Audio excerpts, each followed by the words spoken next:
বন্ধুরা, Bangla classic audio বুকে আপনাদের স্বাগত। এখন আমাদের প্রত্যেকের খুব ব্যস্ত জীবন, তার ফাঁকে বইয়ের পাতা উল্টানোর ফুরসত পাওয়া বেশ কঠিন। আর সেই জন্যই বাংলা ক্লাসিক অডিও বুক আপনাদের জন্য নিয়ে এসেছে বাংলা সাহিত্যের অতি প্রাচীন, অতি পরিচিত আমাদের ক্লাসিক কিছু লেখা, যেগুলো আপনারা আপনাদের কাজের ফাঁকে বা স্বল্প অবসর যাপনের সময় কানে হেডফোন লাগিয়ে শুনে ফেলতে পারেন। তাতে সাহিত্য পাঠও যেমন হবে, খুব সহজেই বেশ খানিকটা বিনোদনও আপনারা পেতে পারেন। যাই হোক, বেশি কথা না বাড়িয়ে শুরু করা যাক আজকের গল্প। তবে শুরুতেই একটা অনুরোধ, আপনাদের যদি এই চ্যানেলটি ভালো লাগে, এই চ্যানেলের কন্টেন্ট ভালো লাগে, তাহলে অবশ্যই আমাদের চ্যানেলটি সাবস্ক্রাইব করবেন। আর সঙ্গে আরও একটা অনুরোধ রইল, এই ভিডিওটি ভালো লাগলে একটা লাইক কিন্তু আমাদের দরকার। চলুন তাহলে শুরু করা যাক আজকের গল্প। আজকের কাহিনী রবীন্দ্রনাথ ঠাকুরের সুভা। মেয়েটির নাম যখন সুভাষিনী রাখা হইয়াছিল, তখন কে জানিত সে বোবা হইবে। তাহার দুটি বড় বোনকে সুকেশিনী, সুহাসিনী নাম দেওয়া হইয়াছিল। তাই মিলের অনুরোধে তাহার বাপ ছোট মেয়েটির নাম সুভাষিনী রাখে। এখন সকলে তাহাকে সংক্ষেপে সুভা বলে। দস্তুর মতো অনুসন্ধান ও অর্থব্যয়ে বড় দুটি মেয়ের বিবাহ হইয়া গেছে। এখন ছোটটি পিতামাতার নীরব হৃদয়ভারের মতো বিরাজ করিতেছে। যে কথা কয় না, সে যে অনুভব করে, ইহা সকলের মনে হয় না। এই জন্য তাহার সাক্ষাতেই সকলে তাহার ভবিষ্যৎ সম্বন্ধে দুশ্চিন্তা প্রকাশ করিত। সে যে বিধাতার অভিশাপ স্বরূপে তাহার পিতৃগৃহে আসিয়া জন্মগ্রহণ করিয়াছে, এ কথা সে শিশুকাল হইতে বুঝিয়া লইয়াছিল। তাহার ফল এই হইয়াছিল, সাধারণের দৃষ্টিপথ হইতে সে আপনাকে গোপন করিয়া রাখিতে সর্বদাই চেষ্টা করিত। মনে করিত, আমাকে সবাই ভুলিলে বাঁচি। কিন্তু বেদনা কি কেহ কখনো ভোলে? পিতামাতার মনে সে সর্বদাই জাগরুক ছিল। বিশেষত তাহার মা তাহাকে নিজের একটি ত্রুটি স্বরূপ দেখিতেন। কেননা মাতা পুত্র অপেক্ষা কন্যাকে নিজের অংশরূপে দেখেন। কন্যার কোনো অসম্পূর্ণতা দেখিলে সেটা যেন বিশেষ রূপে নিজের লজ্জার কারণ বলিয়া মনে করেন। বরঞ্চ কন্যার পিতা বাণীকণ্ঠ সুভাকে তাহার অন্য মেয়েদের অপেক্ষা যেন একটু বেশি ভালোবাসিতেন। কিন্তু মাতা তাহাকে নিজের গর্ভের কলঙ্ক জ্ঞান করিয়া তাহার প্রতি বড় বিরক্ত ছিলেন। সুভার কথা ছিল না, কিন্তু তাহার সুদীর্ঘ পল্লব বিশিষ্ট বড় বড় দুটি চোখ ছিল, এবং তাহার অষ্টাধার ভাবের আভাস মাত্রে কচি কিশলয়ের মতো কাঁপিয়া উঠিত। কথায় আমরা যে ভাব প্রকাশ করি, সেটা আমাদিগকে অনেকটা নিজের চেষ্টায় গড়িয়া লইতে হয়, কতকটা তর্জমা করার মতো। সকল সময় ঠিক হয় না, ক্ষমতা অভাবে অনেক সময় ভুলও হয়। কিন্তু কালো চোখকে কিছু তর্জমা করিতে হয় না। মন আপনি তাহার উপরে ছায়া ফেলে, ভাব আপনি তাহার উপরে কখনো প্রসারিত, কখনো মুদিত হয়, কখনো উজ্জ্বলভাবে জ্বালিয়া ওঠে, কখনো ম্লানভাবে নিবিয়া আসে, কখনো অস্তমান চন্দ্রের মতো অনিমেষভাবে চাহিয়া থাকে, কখনো দ্রুত চঞ্চল বিদ্যুতের মতো দিকবিদিকে ঠিকরাইয়া ওঠে। মুখের ভাব বই আজন্মকাল, যাহার অন্য ভাষা নাই, তাহার চোখের ভাষা অসীম উদার এবং অতল স্পর্শ গভীর, অনেকটা স্বচ্ছ আকাশের মতো, উদয়াস্ত এবং ছায়ালোকের নিস্তব্ধ রঙ্গভূমি। এই বাক্যহীন মানুষের মধ্যে বৃহৎ প্রকৃতির মতো একটা বিজন মহত্ব আছে। এজন্য সাধারণ বালক বালিকারা তাহাকে এক প্রকার ভয় করিত, তাহার সহিত খেলা করিত না। সে নির্জন দ্বীপ্রহরের মতো শব্দহীন এবং সঙ্গীহীন। দ্বিতীয় পর্ব। গ্রামের নাম চণ্ডীপুর। নদীটি বাংলাদেশের একটি ছোট নদী। গৃহস্থ ঘরের মেয়েটির মতো বহু দূর পর্যন্ত তাহার প্রসার নহে। নিরলসা তন্নী নদীটি আপন কুল রক্ষা করিয়া কাজ করিয়া যায়। দুই ধারের গ্রামের সকলের সঙ্গে তাহার যেন একটা না একটা সম্পর্ক আছে। দুই ধারে লোকালয় এবং তরুচ্ছায়া ঘন উচ্চ তট।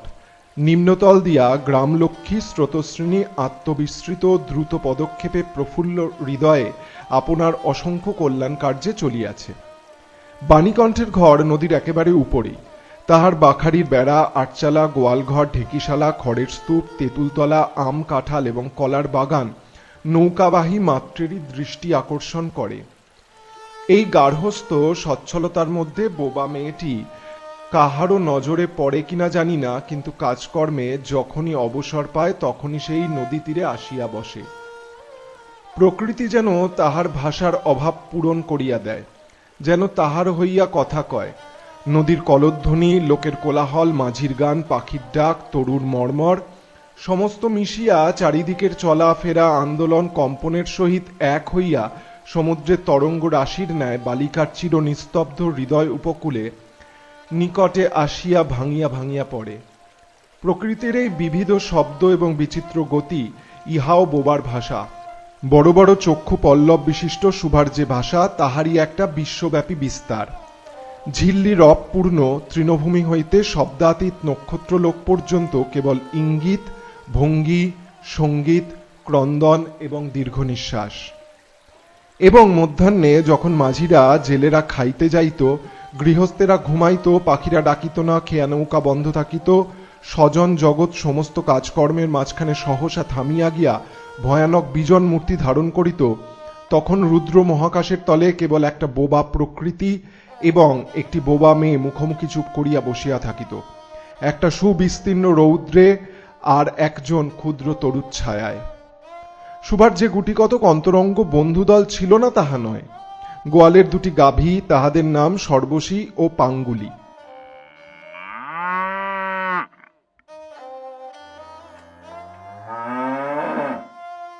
সে নাম বালিকার মুখে তাহারা কখনো শুনে নাই, কিন্তু তাহার পদশব্দ তাহারা চিনিত। তাহার কথাহীন একটা করুণ সুর ছিল, তাহার মর্ম তাহারা ভাষার অপেক্ষা সহজে বুঝিত। শুভা কখন তাহাদের আদর করিতেছে, কখন ভর্ৎসনা করিতেছে, কখন মিনতি করিতেছে, তাহা তাহারা মানুষের অপেক্ষা ভালো বুঝিতে পারিত। শুভা গোয়ালে ঢুকিয়া দুই বাহুর দ্বারা সর্বশীর গ্রীবা বেষ্টন করিয়া তাহার কানের কাছে আপনার গণ্ডদেশ ঘর্ষণ করিত এবং পাঙ্গুলি স্নিগ্ধ দৃষ্টিতে তাহার প্রতি নিরীক্ষণ করিয়া তাহার গা চাটিত। বালিকা দিনের মধ্যে নিয়মিত 3 বার করিয়া গোয়াল ঘরে যাইত, তাহা ছাড়া অনিয়মিত আগমনও ছিল। গৃহে যেদিন কোনো কঠিন কথা শুনিত, সেদিন সে অসময়ে তাহার এই মুখ বন্ধু দুটির কাছে আসিত। তাহার সহিষ্ণুতাপূর্ণ বিষাদ শান্ত দৃষ্টিপাত হইতে তাহারা কি একটা অন্ধ অনুমান শক্তির দ্বারা বালিকার মর্ম বেদনা যেন বুঝিতে পারিত, এবং শুভার গা ঘেঁষিয়া আসিয়া অল্পে অল্পে তাহার বাহুতে শিং ঘষিয়া ঘষিয়া তাহাকে নির্বাক ব্যাকুলতার সহিত সান্ত্বনা দিতে চেষ্টা করিত।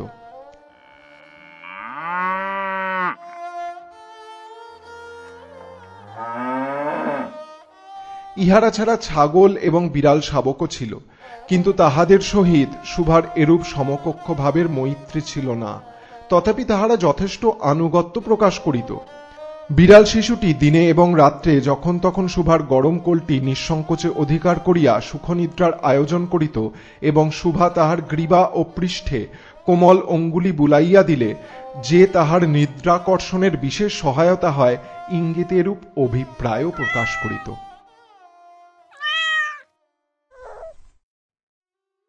তৃতীয় অধ্যায়। উন্নত শ্রেণীর জীবের মধ্যে শুভার আরও একটি সঙ্গী জুটিয়াছিল, কিন্তু তাহার সহিত বালিকার ঠিক কিরূপ সম্পর্ক তাহার নির্ণয় করা কঠিন, কারণ সে ভাষা বিশিষ্ট জীব। সুতরাং উভয়ের মধ্যে সমভাষা ছিল না। গোসাইদের ছোট ছেলেটি, তার নাম প্রতাপ। লোকটি নিতান্ত অকর্মণ্য। সে যে কাজকর্ম করিয়া সংসারের উন্নতি করিতে যত্ন করিবে, বহু চেষ্টার পর বাপমা সে আশা ত্যাগ করিয়াছেন।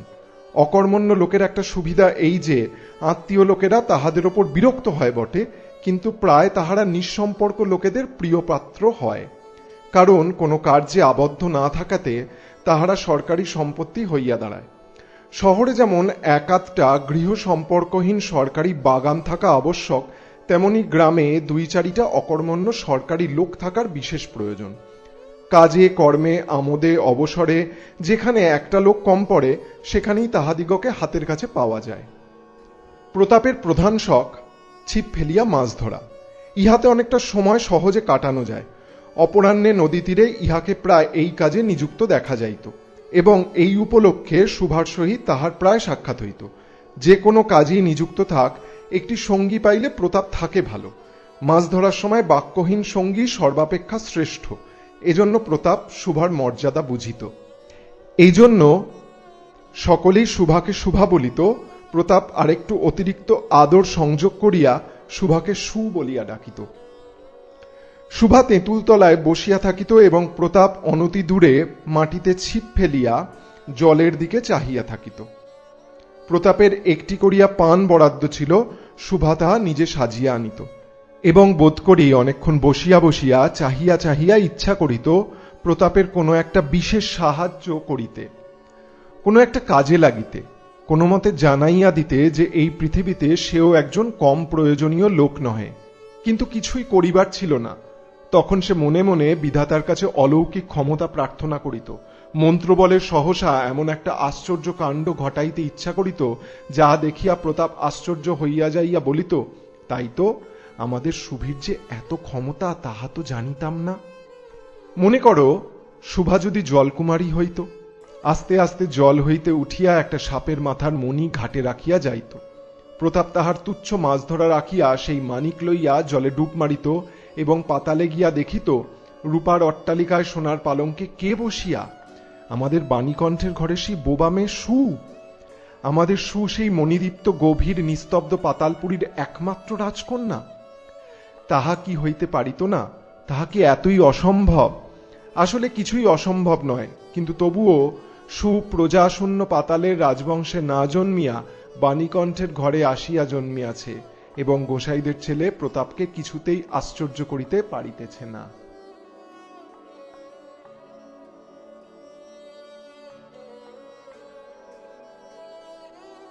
চতুর্থ পর্ব। শুভার বয়স ক্রমেই বাড়িয়া উঠিতেছে। ক্রমে সে যেন আপনাকে আপনি অনুভব করিতে পারিতেছে, যেন কোনো একটা পূর্ণিমা তিথিতে কোনো একটা সমুদ্র হইতে একটা জোয়ারের স্রোত আসিয়া তাহার অন্তরাত্মাকে একটা নতুন অনির্বচনীয় চেতনা শক্তিতে পরিপূর্ণ করিয়া তুলিয়াছে। সে আপনাকে আপনি দেখিতেছে, ভাবিতেছে, প্রশ্ন করিতেছে এবং বুঝিতে পারিতেছে না। গভীর পূর্ণিমা রাত্রে সে এক একদিন ধীরে শয়নগৃহের দ্বার খুলিয়া ভয়ে ভয়ে মুখ বাড়াইয়া বাহিরের দিকে চাহিয়া দেখে। পূর্ণিমা প্রকৃতিও শুভার মতো একাকিনী সুপ্ত জগতের উপর জাগিয়া বসিয়া যৌবনের রহস্যে, পুলকে, বিষাদে, অসীম নির্জনতার একেবারে শেষ সীমা পর্যন্ত, এমনকি তাহা অতিক্রম করিয়াও থমথম করিতেছে, একটা কথা কহিতে পারিতেছে না। এই নিস্তব্ধ ব্যাকুল প্রকৃতির প্রান্তে একটি নিস্তব্ধ ব্যাকুল বালিকা দাঁড়াইয়া। এদিকে কন্যা ভারগ্রস্ত পিতামাতা চিন্তিত হইয়া উঠিয়াছেন। লোকেও নিন্দা আরম্ভ করিয়াছে, এমনকি একঘরে করিবে এমন জনরবও শোনা যায়। বাণীকণ্ঠের সচ্ছল অবস্থা, দুই বেলাই মাছ ভাত খায়, এজন্য তাহার শত্রুও ছিল।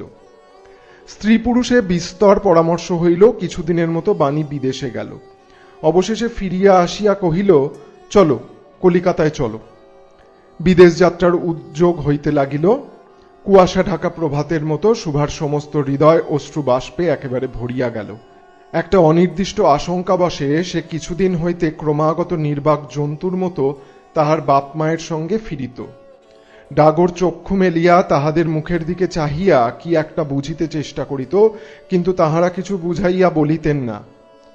ইতিমধ্যে একদিন অপরাহ্নে জলে ছিপ ফেলিয়া প্রতাপ হাসিয়া কহিল, কিরে সু, তোর নাকি বর পাওয়া গেছে, তুই নাকি বিয়ে করতে যাচ্ছিস, দেখিস আমাদের ভুলিসনি। বলিয়া আবার মাছের দিকে মনোযোগ করিল। মর্মবিদ্ধ হরিণী ব্যাধের দিকে যেমন করিয়া তাকায়, নীরবে বলিতে থাকে, আমি তোমার কাছে কি দোষ করিয়াছিলাম। শুভা তেমন করিয়াই প্রতাপের দিকে চাহিল। সেদিন গাছের তলায় আর বসিল না। বাণীকণ্ঠ নিদ্রা হইতে উঠিয়া শয়নগৃহে তামাক খাইতেছিলেন। শুভা তাহার পায়ের কাছে বসিয়া তাহার মুখের দিকে চাহিয়া কাঁদিতে লাগিল। অবশেষে তাহাকে সান্ত্বনা দিতে গিয়া বাণীকণ্ঠের শুষ্ক কপলে অশ্রু গড়াইয়া পড়িল। কাল কলিকাতায় যাইবার দিন স্থির হইয়াছে। শুভা গোয়াল ঘরে তাহার বাল্য সখীদের কাছে বিদায় লইতে গেল। তাহাদিগকে সহস্তে খাওয়াইয়া গলা ধরিয়া একবার দু চোখে যত পারে কথা ভরিয়া তাহাদের মুখের দিকে চাহিল। দুই নেত্রপল্লব হইতে টপ টপ করিয়া অশ্রু জল পড়িতে লাগিল। সেদিন শুক্লা দ্বাদশীর রাত্রি শুভা শয়নগৃহ হইতে বাহির হইয়া তাহার সেই চির পরিচিত নদী তটে শস্পশয্যায় লুটাইয়া পড়িল। যেন ধরণীকে এই প্রকাণ্ড মুখ মানব মাতাকে দুই বাহুতে ধরিয়া বলিতে চাহে, তুমি আমাকে যাইতে দিও না মা, আমার মতো দুটি বাহু বাড়াইয়া তুমিও আমাকে ধরিয়া রাখো। কলিকাতার এক বাসায় শুভার মা একদিন শুভাকে খুব করিয়া সাজাইয়া দিলেন। আঁটিয়া চুল বাঁধিয়া খোপায় জরিপ ফিতা দিয়া অলঙ্কারে আচ্ছন্ন করিয়া তাহার স্বাভাবিক শ্রী যথাসাধ্য বিলুপ্ত করিয়া দিলেন। শুভার দুই চক্ষু দিয়া অশ্রু পড়িতেছে, পাছে চোখ ফুলিয়া খারাপ দেখিতে হয়, এজন্য তাহার মাতা তাহাকে বিস্তর ভর্ৎসনা করিলেন, কিন্তু অশ্রু জল ভর্ৎসনা মানিল না। বন্ধু সঙ্গে বর স্বয়ং কোণে দেখিতে আসিলেন। কন্যার মা বাপ চিন্তিত শঙ্কিত শশব্যস্ত হইয়া উঠিলেন, যেন দেবতা স্বয়ং নিজের বলির পশু বাছিয়া লইতে আসিয়াছেন। মা নেপথ্য হইতে বিস্তর তর্জন গর্জন শাসন করিয়া বালিকার অশ্রুস্রোত দ্বিগুণ বাড়াইয়া পরীক্ষকের সম্মুখে পাঠাইলেন। পরীক্ষক অনেকক্ষণ নিরীক্ষণ করিয়া বলিলেন, মন্দ নহে। বিশেষত বালিকার ক্রন্দন দেখিয়া বুঝিলেন ইহার হৃদয় আছে, এবং হিসাব করিয়া দেখিলেন যে হৃদয় আজ বাপ মায়ের বিচ্ছেদ সম্ভাবনায় ব্যথিত হইয়া উঠিয়াছে, সেই হৃদয় আজবাত কাল আমারই ব্যবহারে লাগিতে পারিবে। শুক্তির মুক্তার ন্যায় বালিকার অশ্রুজল কেবল বালিকার মূল্য বাড়াইয়া দিল, তাহার হইয়া আর কোনো কথা বলিল না। পঞ্জিকা মিলাইয়া খুব একটা শুভ লগ্নে বিবাহ হইয়া গেল। বোবা মেয়েকে পরের হস্তে সমর্পণ করিয়া বাপমা দেশে চলিয়া গেল, তাহাদের জাতি ও পরকাল রক্ষা হইল। বর পশ্চিমে কাজ করে, বিবাহের অনতিবিলম্বে স্ত্রীকে পশ্চিমে লইয়া গেল। সপ্তাহখানেকের মধ্যে সকলেই বুঝিল নববধূ বোবা। তা কেহ বুঝিল না, সেটা তাহার দোষ নহে। সে কাহাকেও প্রতারণা করে নাই। তাহার দুটি চক্ষু সকল কথাই বলিয়াছিল, কিন্তু কেহ তাহা বুঝিতে পারে নাই। সে চারিদিকে চায়, ভাষা পায় না। যাহারা বোবার ভাষা বুঝিত সেই আজন্ম পরিচিত মুখগুলি দেখিতে পায় না। বালিকার চিরনীরব হৃদয়ের মধ্যে একটা অসীম অব্যক্ত ক্রন্দন বাজিতে লাগিল। অন্তর্যামী ছাড়া আর কেহ তাহা শুনিতে পাইল না। এবার তাহার স্বামী চক্ষু এবং কর্ণেন্দ্রিয়ের দ্বারা পরীক্ষা করিয়া এক ভাষা বিশিষ্ট কন্যা বিবাহ করিয়া আনিল। সমাপ্ত। কেমন লাগলো এই আখ্যান? যদি ভালো লেগে থাকে তাহলে নিচের কমেন্টে অবশ্যই জানাবেন, আর এই ভিডিওয়ে একটা লাইক অনুগ্রহ করে দেবেন। যদি আমাদের চ্যানেলের বিষয়বস্তু ভালো লেগে থাকে তাহলে অবশ্যই সাবস্ক্রাইব করে রাখবেন। নমস্কার এবং ধন্যবাদ।